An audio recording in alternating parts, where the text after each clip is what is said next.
England is a cup of tea, France a wheel of ripened brie, Greece a short squat olive tree, America is a gun. What does stand your ground mean? A dwelling or residence in which the person has a right to be, has no duty to retreat, and has the right to stand his or her ground and use or threaten to use A. Non-deadly force against another when and to the extent that the person reasonably believes that such conduct is necessary to defend himself or herself or another against the other's imminent use of unlawful force, or B. Deadly force if he or she reasonably believes that using or threatening to use such force is necessary to prevent imminent death or great bodily harm to himself or herself or another, or to prevent the imminent commission of a forcible felony. Hi, good evening, everyone, and I want to welcome you to another edition of Tabernacle Talks. This is Dr. Michelle Pierce Mobley, and most of you call me Dr. Michelle, and I am so excited tonight to have just a powerful guest with us tonight, Dr. Terrence T. Allen. And he is a research scientist in the social sciences. And because of the topic that we're talking about tonight, I thought it was extremely important that we get someone who is well-versed in the areas of guns, policing, and just how that affects adverse communities and underserved communities. But before we get started, because I have a ton of questions for Dr. Allen, I just want to go over his bio because I think it is just so impressive. Dr. Allen's a research scientist at the Texas Juvenile Crime Prevention Center at Prairie View A&M University. So before joining the center, he was on the faculty at the University of Texas at Austin and served as the coordinator of juvenile justice concentration at North Carolina Central University, as well as on the faculty of Wayne State University in Detroit, Michigan. He has a combined 35 years of practice and research experience, and his general research interest and area of experience is children and families residing in urban communities. He is particularly interested in children involved in multiple systems and the interaction between police and juveniles in urban communities. Dr. Allen's work is guided by the belief that the coordination of child welfare, education, and juvenile justice systems are critical to helping children and families in the margins of society. During his career, he has served as a consultant for various social service agencies in Ohio and Michigan, including Cuyahoga County Juvenile Court, Cleveland Municipal School District, Wayne County Juvenile Court, Wayne County Mental Health Agency. The focus of his work has been to help private community-based agencies and public social service systems develop and implement a coordinated system of change that will improve the quality of their overall service delivery systems. He is a member of several professional organizations, including the Society for the Study of Social Problems, the Council of Social Work Education, Society of Social Work Research, and the National Council of Juvenile and Family Court Judges, where he has also served on the National Advisory Board. His education includes a BA in History from the University of California, Los Angeles, a master's degree in Social Science Administration from Mandel School of Applied Social Science at Case Western Reserve University, and a PhD in Social Work and Criminal Justice from the University of Alabama. I am so pleased to welcome Dr. Allen to the show tonight. Welcome, Dr. Allen. Well, thank you. I have, of course, a variety of questions, and obviously our topic tonight is, obviously Johnny has a gun, and Johnny's had a gun for a long time. And we want to talk about the Stand Your Ground legislation. My particular interest in Stand Your Ground was because it was just recently implemented in Ohio in December of 2020, and there's been a lot of discussion here. But I think that there's a lot of societal disagreement about the role of handguns and what role they play in society. So at a time when there's so much public outrage to decrease gun violence, stand your ground laws continue to be passed. Why should we be concerned about these stand your ground laws? Okay. We should be concerned about stand your ground laws. Primarily, well, one reason is because they are disproportionately used. And when I say disproportionate, disproportionate use is with the stand your ground laws. Perhaps I should give you some background on stand your ground laws. Certainly. I think people they try to look at stand your ground laws in contemporary society based on some of these more recent cases, particularly the castle domain. But stand your ground legislation was really started in the early to mid 1990s in places like Detroit and New Orleans, where there was an explosion of carjacking incidents in these urban communities. The legislation really took root in New Orleans.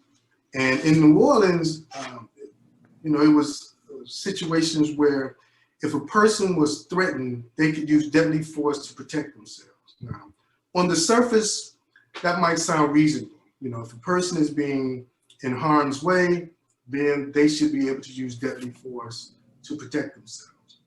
However, many of the victims were white women, and almost all of the perpetrators were young Black men. So that really was the catalyst behind the stand your ground legislation. And I think New Orleans may have been the very first one.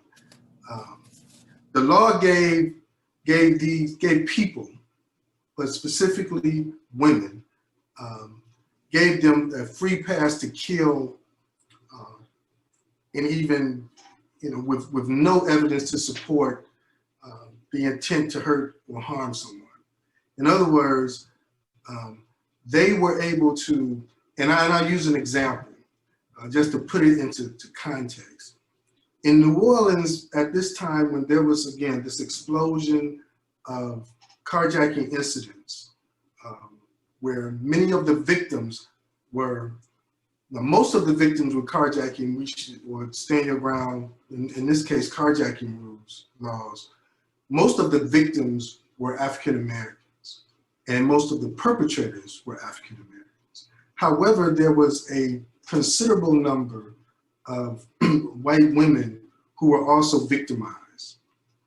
So although most of the situations occurred in predominantly Black communities, and again, most of the victims were African American, there were a considerable number of cases that involved white women, and the perpetrator was an African American male.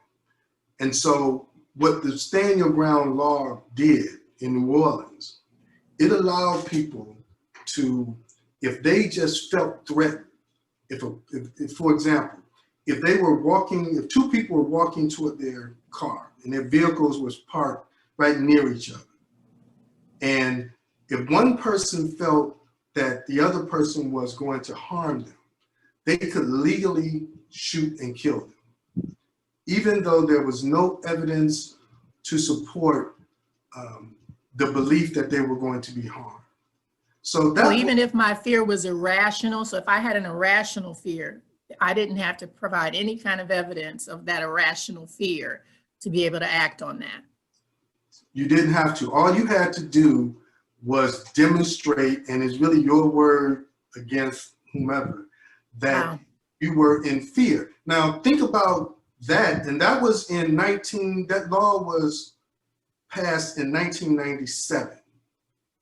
Now fast forward, when you think about, say, policing situations, and the number one excuse for shooting unarmed Black men have been they felt their life was in threat. Almost every case. Then you think about even your stand your ground laws in places like Florida, where that castle doctrine, they felt that their life was threatened, even if in those cases it may have been by may have been by a spouse or someone close to them. But in almost every situation, it allowed for the idea that if you were threatened or felt threatened, that you could use lethal force. So that is the origin of stand your ground laws. It's based on the ideal that a person can protect him or herself based on the threat of, or based on their fear of a threat. So, you know, we should definitely be concerned about these laws, because the disproportionate victimization, but especially on Black men, is on Black people, but especially Black men. Why? Because again, in the cases of people being afraid, this whole threat syndrome, the victim or the person who ended up getting shot is usually African-American male. Now, it's Black people in general, but we know most of the cases that have gotten attention have been where Black men have been victimized. And that is really the foundation of stand your ground laws. It's really based on giving people a pass, a legal pass to shoot and kill. That is the basis for that law.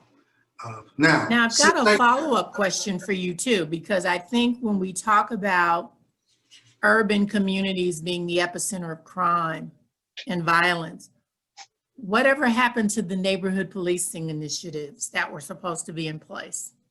Okay, so first, what exactly do you mean by neighborhood policing?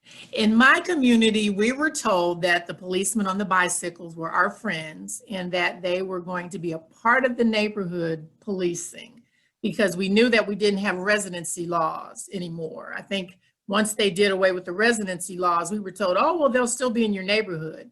But there's kind of a mix, I guess, in that question. Residency was no longer required in most municipalities, so they replaced it with, we're going to have neighborhood policing, and I don't know that I see neighborhood policing. So when you said riding on the bicycle, how long ago was that? You still see them occasionally, but not as much.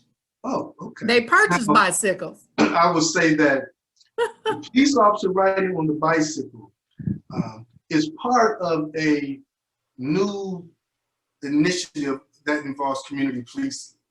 But think about this, and you and I are old enough to know that when in the history of policing, particularly in urban communities, the neighborhood policing for most of us is what we call maintenance control, where there was 2 police officers in a car.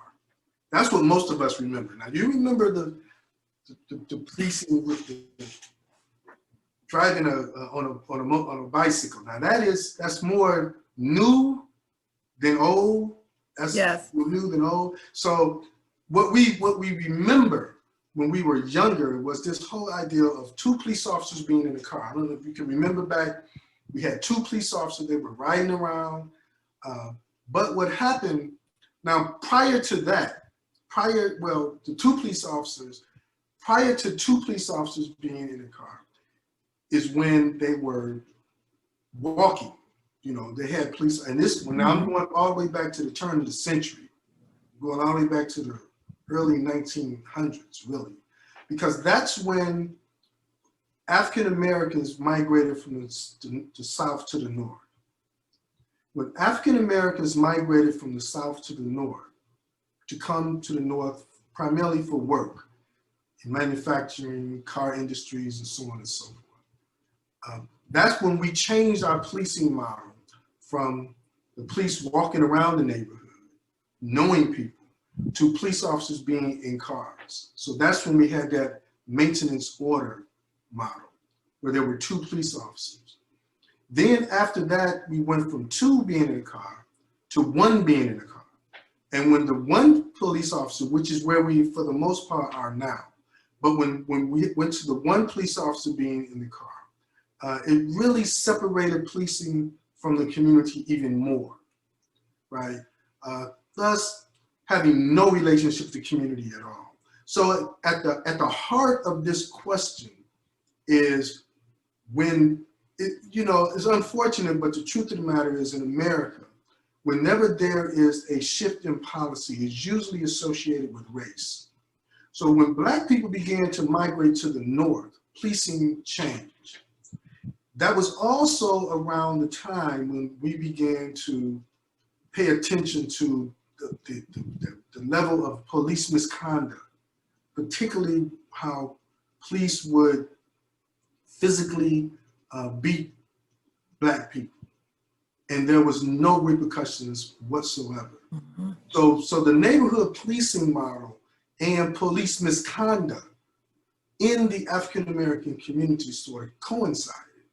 So, we went to this model of policing with one car, and again, separated police officers from the community almost entirely. And it just severed the relationship. So at this point, there was no relationship. So I fast forward to answer your question more directly. In 1994, Congress passed this piece of legislation called the Violent Crime Control and Law Enforcement Act, better known as the 1994 Crime Bill, which is a piece of legislation that people talk about today. This is the legislation that introduced 3 strikes you're out. It made it possible for if a person was caught with drugs, the powder versus crack cocaine, when you get more time for crack. So it decimated the Black community.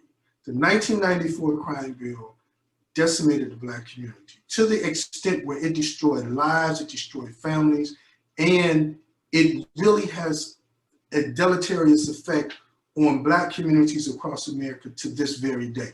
It was the most devastating piece of social legislation in the history of this country, outside of slavery and things like that. But in modern times, and I will say, just say from the 1960s all the way till today, the 1994 crime bill is the single most crippling piece of legislation to the Black community ever. Wow. And it's not even close, to be quite honest. I mean, it's really a sad commentary. But nonetheless, in that bill, it set aside funding to establish community policing, right? So it was supposed to establish a community policing model for the specific purpose of establishing a relationship between police officers and urban communities, Black people. So that money was set aside. And in that bill, there was money to support 100,000 additional police officers. Wow. So it was supposed to help the community.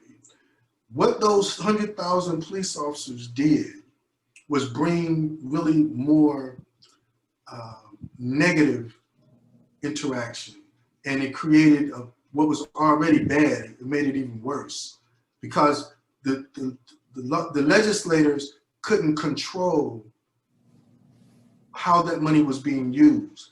They put the police officers in the community, but the local communities really controlled what the police officers did.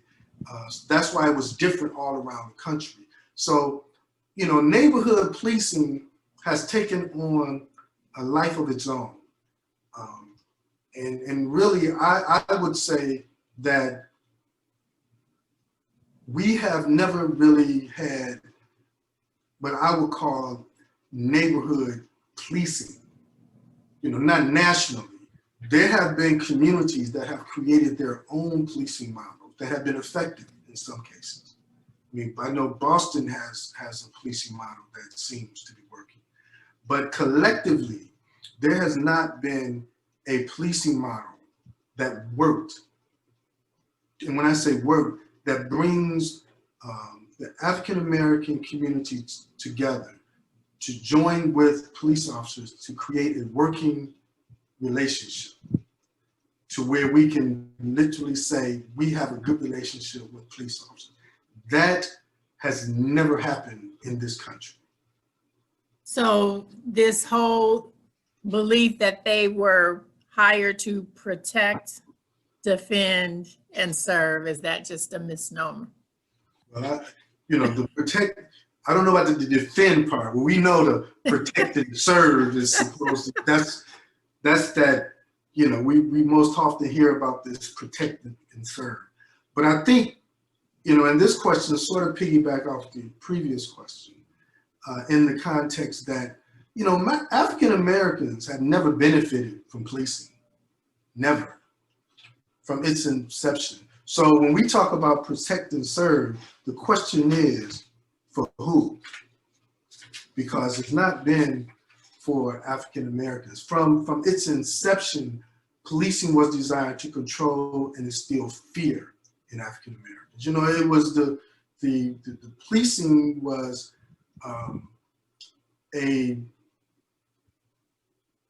policing was part of the slave patrol system.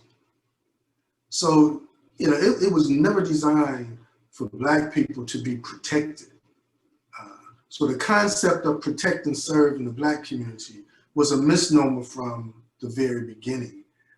I know we hear about protect and serve, but it's really never worked out that way for Black people. Even when there was this infusion of Black police officers, because Black police officers initially was used as they were used as spies in the Black community. So that's why even right now there isn't much trust among Black people and Black police officers.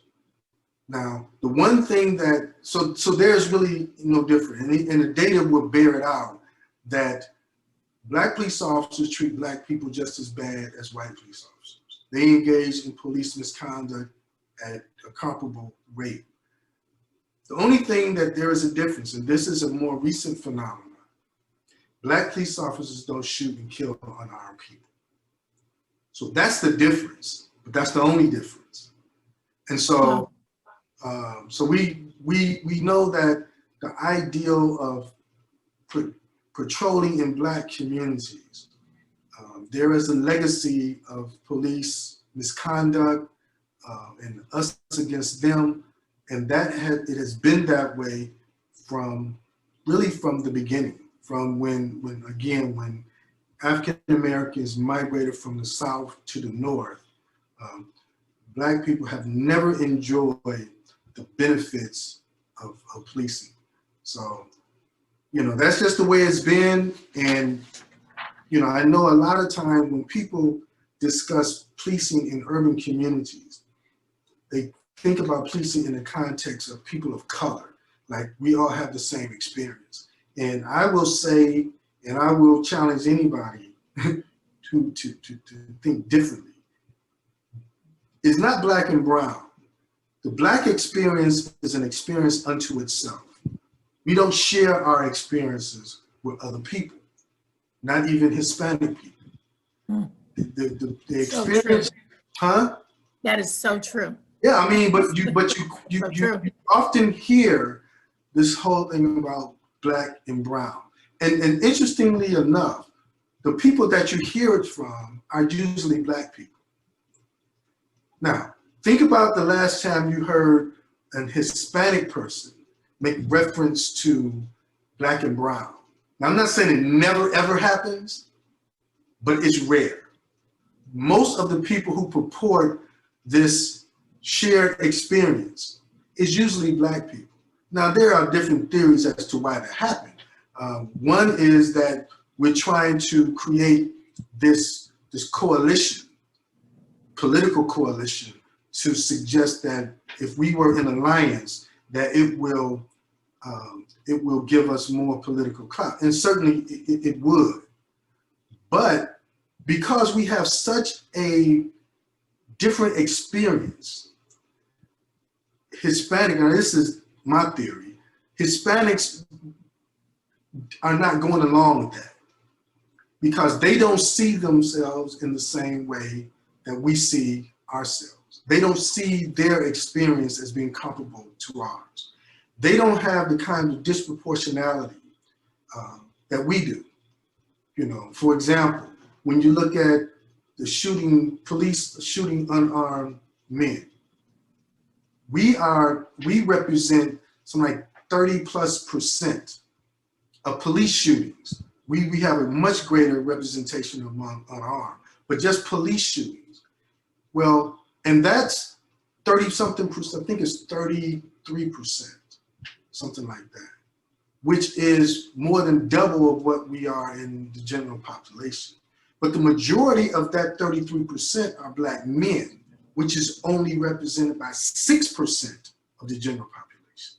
So even among, Black men are disproportionately represented even among Black people. So, you know, that's just something that people should think about.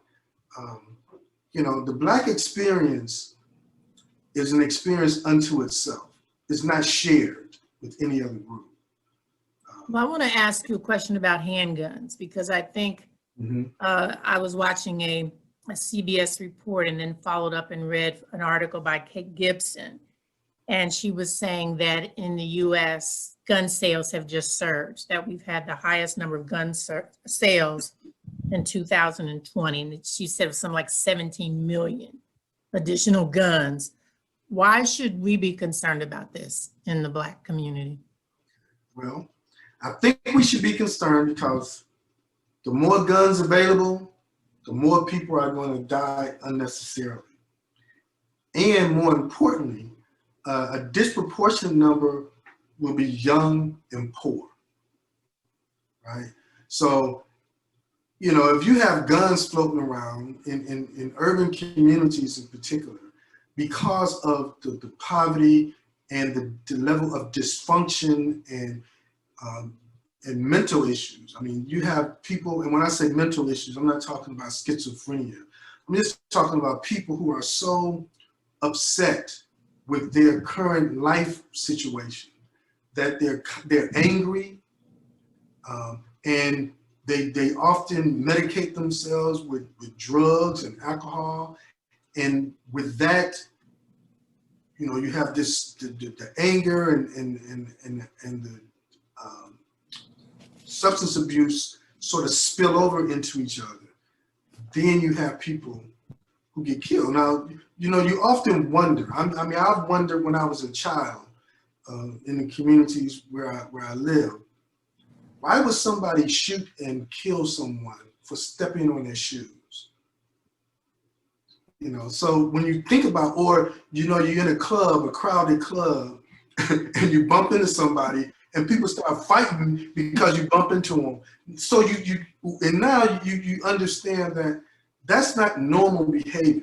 Those are people who have some issues with perhaps their life situation, and they're just angry. So when you put guns in people's hands like that, you know, you're going to have unnecessary death. You made an excellent point. I remember the days of standing in lines at the clubs and you just bump into someone and a fight would break out and you'd be like, why? And you say, because he stepped on his shoe.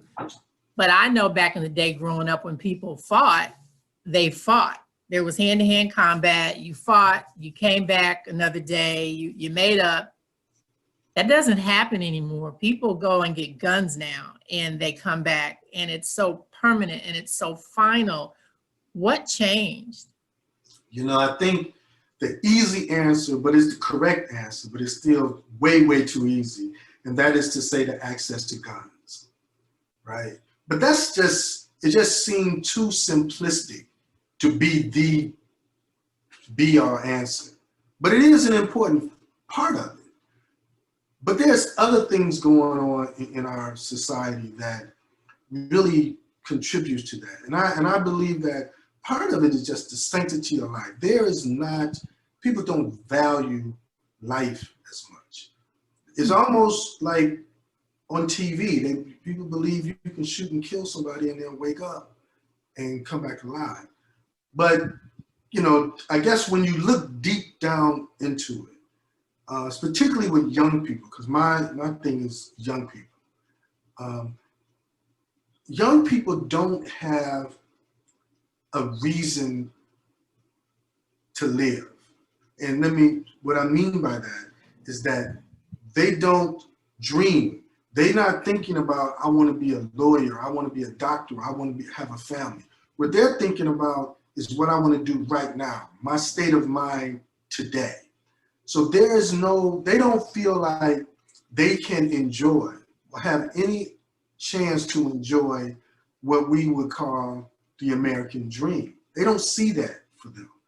And so that diminishes the value of life. So this whole notion, and then you put a gun in their hand, and they don't value other people's lives, and they have any reason to shoot and kill or to beat someone to death, whatever the case may be. I just don't think that there is this value of understanding and appreciation for life, because they really don't value their own life as much. You know, I can give you an example, and this perhaps is an old example, but yet I think is relevant.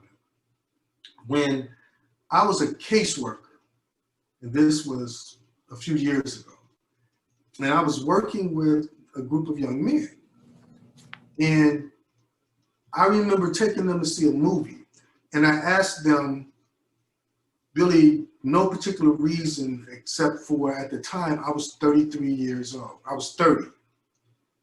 And so I asked them, and I just put the question out, what did you expect to be doing when you turn 30?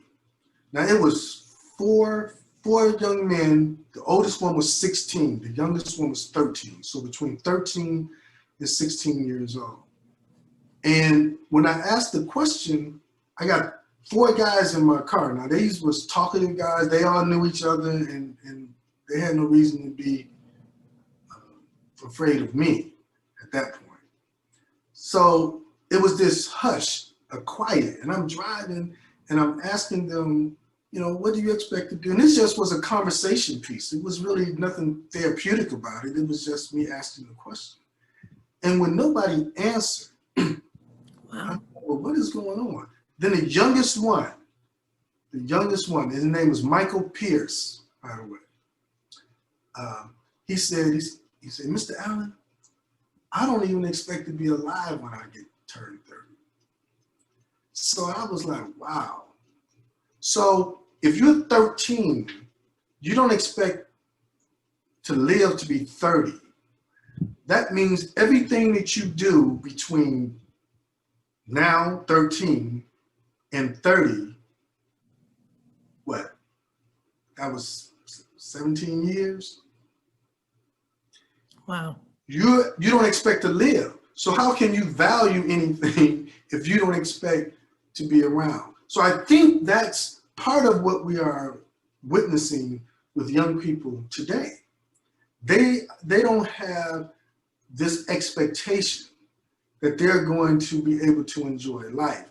So they're putting all their marbles in the bucket now, whatever they can get now. And whoever they need to step on to get to where they need to be, that's what they're going to do. So what do you think the impact then is going to be now that they know that there are laws on the books that say it's okay to shoot and kill you? How is that going to impact at-risk youth? And you work with quite a few at-risk youth. What message are we telling them? Well, you know, what I don't think that it's going to change their behavior, unfortunately, because wow. But they never think it's going to happen to them, and at some point they don't think it's going to happen to them on the one hand, and on the other hand, they sort of surrender to their fate, right? That's what I think when I mentioned those young men, they have already decided that they're not going to live to be, and we'll say 30. So you can't, you know, we get into some other areas when we talk about this because as a society, we know that we have the ability to change young people. We can do that up until really the age of 14.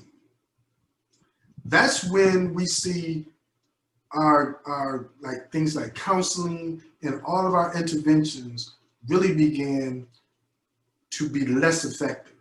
Now, why 14? 14 is a turning point. You know, that's this transition point in people's lives. You go from, for example, you go from middle school to high school, right? 14 is that point in most of us who go on to go to college or whatever. 14 is when you start thinking about really what you want to do. What do you want to do in life? You want to be a lawyer, you want to be a doctor, you want to be Dr. Pierce Mobley, you want to be, you want to be a football player, a basketball player, an architect, whatever it is. 14 is when those sort of things start to spin in your head. And when you start thinking about your career and what you want to do, it impacts your behavior. Because if you want to be a lawyer or a doctor or whatever, you know you have to go to college. You know you have to do well in school. So it really creates these parameters of behavior. So now you know that you're going to have to do, you can't hang around with folks who don't go to school because you want to go to school because you set these goals. So at 14 is really a critical point. Just like we decided when we were 14 that we wanted to be Dr. Allen and Dr. Pierce Mobley, and other folks decided that they want to be lawyers and doctors, people that we know. That's when we did it, really, at 14. Wow. And what we have to come to grips with, just like we decided that we wanted to be professionals and we wanted to go to college and all those things, other people decided, people that we know, these people that I know, and I'm sure you know some, at least a few, they decided that they wanted to be gangsters. They decided that they wanted to perfect crime. That was their craft. So, that's why the effectiveness of all of these interventions diminished significantly because these people decided, and this is what I think we have to come to grips with as a society. If we want to help young people and really deter them away from crime and other illegal activities, we have up until they're about 14 years old. Because after 14, it's the opportunities diminish significantly. Why? Because they have decided that they want to pursue a life of crime. And I know that's difficult for people to accept, but it's no different than someone deciding they want to pursue being a lawyer or a doctor, because it creates, again, parameters of behavior. If you want to be a criminal, then you have to engage in crime. You want to be the best criminal, so you have to go out and practice your craft. And your craft doesn't involve you going to school, reading and writing. Your craft involves you breaking in folks' houses and understanding how to do it. Your craft involves you going to jail because then you become authentic. That's how you get respect in your field of practice, so to speak. Just like we get respect in our field of practice by writing and speaking and talking and doing all these things, they have a way of getting expertise in their craft too. We just have a hard time accepting that because that's the nature of being good at what you do. You have to do it. And criminals have to do it. Now, the fact of the matter is their life expectancy is very short. And they know that, but they've already decided that's okay. Or that they're going to. So then let me ask you that, because I think of a 14-year-old, I have a son. And I think at 14, there is no way he had the maturity to even make a decision or a life choice like that, you know what, my life's over. So I'm just going to do what, comes naturally to me, what comes easy to me, what I see, even though it's dangerous, even though I don't have a life expectancy beyond 30, I'm not looking to go beyond 30. That's frightening to me as a parent. So what do you say then, as there are more guns on the street, as there are more laws that will protect those who will kill young men, because that's who's going to be killed by all these guns? What's the answer for our community? Because this will be our community where young men will be killed exponentially. Right. Yeah, and that's the challenge. Well, the answer is first to understand what people are up against. And I believe that we have to take control of our own communities. You know, there is a book by, it's called Faces at the Bottom of the Well. Man, I forget the guy's name. Derek, I'll think of it. But he's retired. He might even be, I think he's passed away now. He was a law professor. He's the first tenured law professor at Harvard. And he wrote this book called Faces at the Bottom of the Well. And what he articulates in his book is that we have to fight for what we believe. We have to fight for certain laws. We have to fight to protect our community, right? So anything in the Black community that's valued, before other people will value it, people in those communities have to value it. In other words, whatever we believe is necessary to help these young people, we have to do it. Whatever that might be. I mean, we have to require that our schools educate. We have to make sure that young people are not on the streets when they shouldn't be. So we have to recreate the notion of a village. We have to do that. And it has to be of our own doing. It can't be simply follow the laws of the land. We have to create our own laws and expectations in the communities where we raise our children.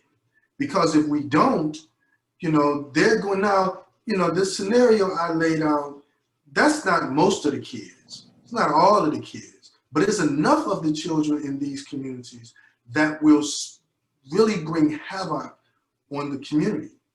Most of the kids are not going to engage in crime. Most of the kids are going to listen to their parents. Most of the kids are going to grow up and be good citizens. But those who don't can make it awful difficult for those who want to do the right thing. So we can't allow that. We've got to have a village. And other thing that has to happen, those of us who are fortunate enough to get an education and go away to college and do all those things, we've got to come back. We've got to make ourselves available to these communities. We've got to be there to give them guidance and support in ways that we have been trained. When I remember growing up, and my mother, one thing she would say constantly, this is a single parent raising 5 children, 4 boys and a girl, and we grew up in the heart of the hood. So the only thing she would ever say, I got to get out of here. I want to get out of here. So my mother kept thinking about getting out. Now, we never made it out, but she talked about it a lot. So when you grow up and when your parents are always talking about leaving where you live, then you get the opportunity to leave, you think it's okay. Because I don't want to go back there. I'm going to leave and I'm going to go and I'm going to live someplace else. But then when I got older, I understood why she felt that way. I mean, certainly out of love for her children.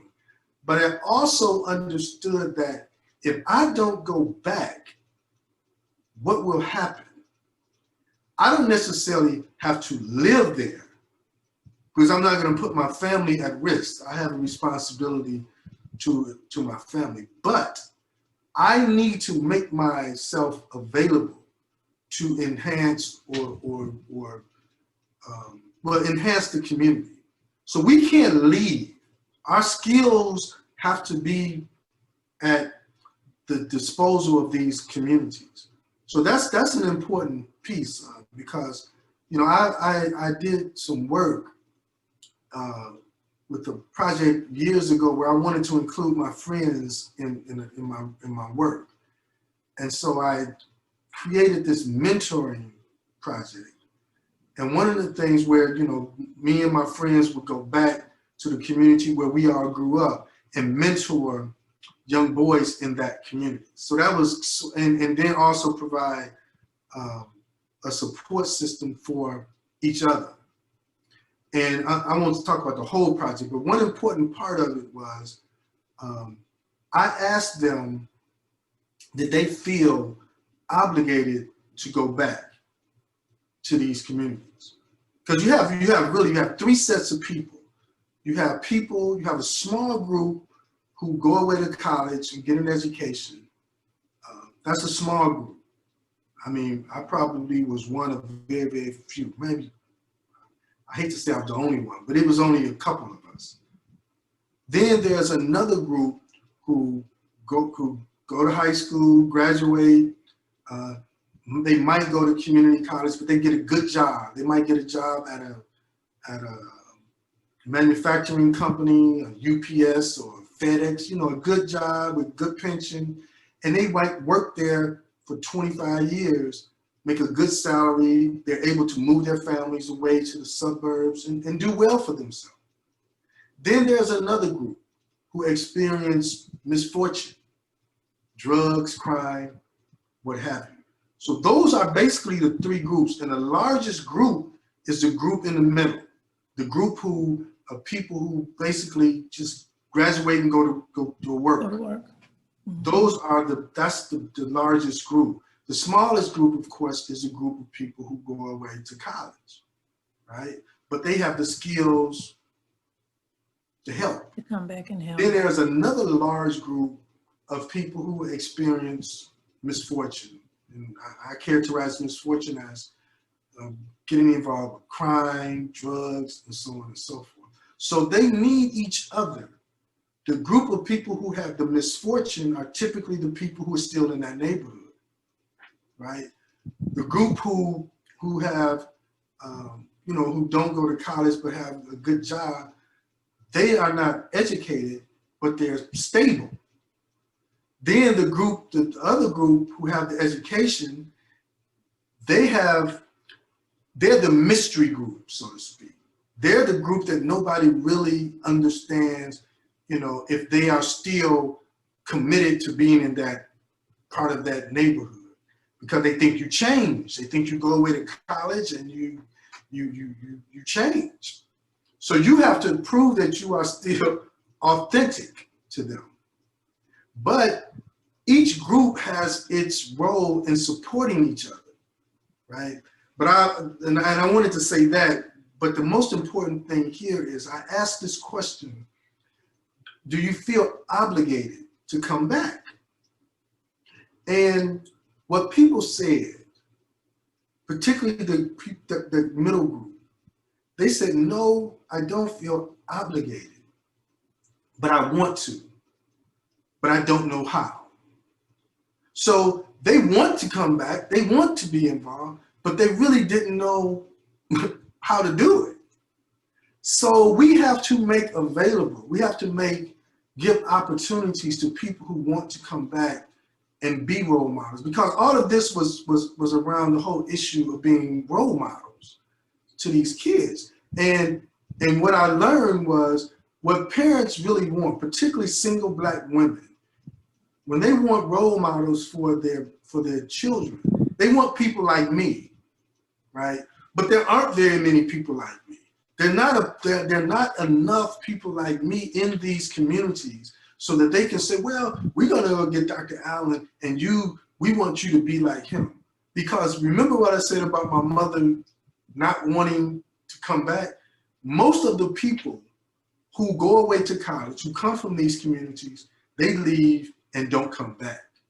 So those single parents who want role models for their children, what they want really don't exist, because the brothers who they want to role model for their children are not in those communities, and the people who they want to be role models for their children have no interest in being in those communities because they didn't come from those communities. They came from, you're not from Cleveland, but they came from places like, they came from suburban communities. Suburban Cleveland. That's where, you know, even African Americans who go to college typically are middle class people. They're not people who come from poor communities.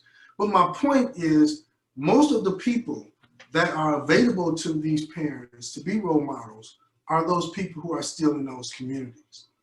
And those are the people who experience all the misfortune. So what we have to do, we have to support them. We have to help them sort of recreate themselves and give their lives purpose so that they can be positive role models for those kids in the communities where they remain. And that's our challenge. Our challenge is to take people that's there and let our young people look at those young men, older men who are in the communities, who they see every day, and let them be the models that their parents want them, because they have to recreate themselves. They have to get over all of what they did in the past. Now they give purpose to their lives, but they can't do that without those people who they knew growing up to help them.